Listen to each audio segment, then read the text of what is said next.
Shark పిల్లలు తమ తల్లి కడుపులోనే ఉంటూ తమ తోబుట్టువులను తినడం ప్రారంభిస్తాయని మీరు ఊహించగలరా? వినడానికే షాకింగ్ గా ఉన్న ఇది నిజమే. శాండ్ టైగర్ షార్క్ లాంటి కొన్ని షార్క్ జాతుల్లో బేబీ షార్క్స్ తల్లి గర్భంలోనే ఒక ఘోరమైన యుద్ధం మొదలు పెడతాయి. నిజానికి ఒకే సమయంలో తల్లి గర్భంలో చాలా ఎంబ్రియోస్ అభివృద్ధి చెందుతాయి. కానీ వాటిలో ఏ ఎంబ్రియో ముందుగా పెద్దగా బలంగా ఎదుగుతుందో అది గర్భంలోనే తన తోబుట్టువులను వేటాడి తినడం ప్రారంభిస్తుంది. అంటే గర్భం లోపలే తన సొంత తోబుట్టువులను తినడం అన్నమాట. ఇది అంతటితో ఆగదు. తర్వాత ఆ బలమైన బేబీ షార్క్ తల్లి గర్భంలో మిగిలి ఉన్న అన్ఫర్టిలైజ్ ఎగ్స్ ను కూడా తింటూ మరింత శక్తివంతంగా ఎదుగుతుంది. ఇలా చివరకు ప్రతి గర్భాశయం నుంచి సాధారణంగా ఒక్క బలమైన బేబీ షార్క్ మాత్రమే పుట్టుకొస్తుంది. చూడండి ఎంత వింతగా ఉందో కదా. ఈ సముద్రంలో ఒక విచిత్రమైన చేప ఉంది. అది చనిపోయిన తర్వాత కూడా కొంతసేపు తన దవడను బిగించగలదు అని మీకు తెలుసా? దాని పేరే వూల్ఫ్ ఫిష్. సముద్రపు తోడేలు అని పిలిచే ఈ చేపకు చాలా శక్తివంతమైన దవడలు, బలమైన పళ్ళు ఉంటాయి. ఇవి పీతలు, గవ్వలు, సముద్రపు ఆర్చిన్స్ వంటి గట్టి కవచాలున్న జీవులను కూడా సులభంగా పగలగొడతాయి.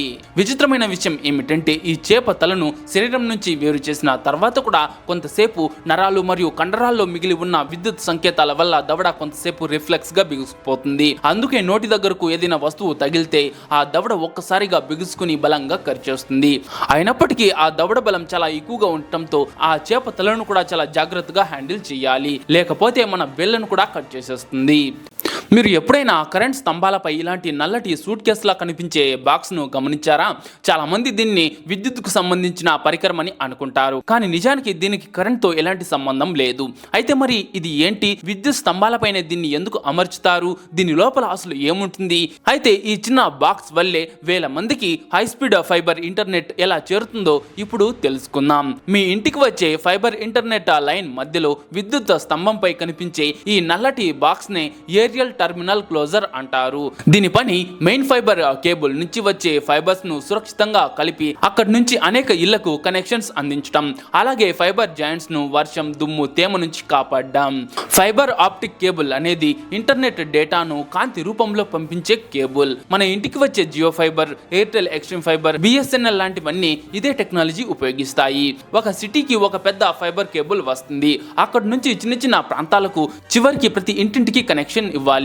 అయితే ఒకే కేబుల్ ను నేరుగా 100 ఇళ్లకు కనెక్ట్ చేయడం సాధ్యం కాదు. కాబట్టి ఒకే ఫైబర్ కేబుల్ నుంచి అనేక ఇళ్లకు ఇంటర్నెట్ కనెక్షన్ ఇవ్వాలంటే ఈ ఏరియల్ టర్మినల్ క్లోజర్ అనే బాక్స్ అవసరం అవుతుంది.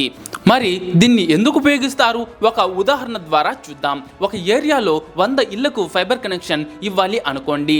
మెయిన్ ఫైబర్ కేబుల్ పోల్ వరకు వస్తుంది. ఇక అప్పుడు ఆ పోల్ పై ఒక ఏరియల్ టర్మినల్ క్లోజర్ అమర్చుతారు.